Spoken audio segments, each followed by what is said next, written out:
আমরা তো এই দেশেই জন্মেছি, এই দেশকে আমরা চয়েস করেছি, বাই চয়েস আমরা ইন্ডিয়ান। আমাদের পরিচয় দুইটি, আমরা মুসলিম, আমরা ভারতীয়। এই দেশকে স্বাধীন করতে আমাদের বড়রা রক্ত দিয়েছেন, জীবন দিয়েছেন, ইতিহাস সাক্ষী রয়েছে। আমাদের উলামায়ে কেরাম, মুসলিমরা, ইমানদাররা এই দেশকে, এই ভারতবর্ষকে স্বাধীন করতে যতটুকু রক্ত দিয়েছেন এবং যতটি জান দিয়েছেন, প্রাণ দিয়েছেন, কোন জাতি এই দেশের জন্য এত রক্ত, এত প্রাণ দিতে পারেনি। আপনিও আপনার যে ছোট ছোট বাচ্চারা রয়েছেন, আপনার সঙ্গীরা রয়েছেন, আপনার ছাত্ররা রয়েছেন, তাদেরকেও আপনি সত্য ইতিহাস বলুন। কারণ আজকের যুগে সত্য ইতিহাসকে চেপে রাখা হচ্ছে। সত্য ইতিহাস মানুষের সামনে নেই। আর এর দায়ী কে?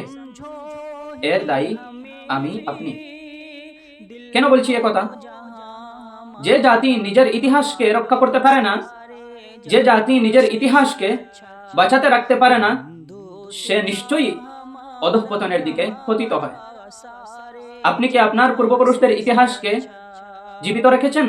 আপনি কি জানেন এই দেশকে ব্রিটিশদের হাত থেকে বাঁচানোর জন্য, রক্ষা করার জন্য এবং ব্রিটিশদেরকে এ দেশ থেকে তাড়ানোর জন্য সর্বপ্রথম কে যুদ্ধ করেছিলেন? সর্বপ্রথম কে জিহাদ করেছিলেন তাদের বিরুদ্ধে? আপনি কি ইতিহাস জানেন?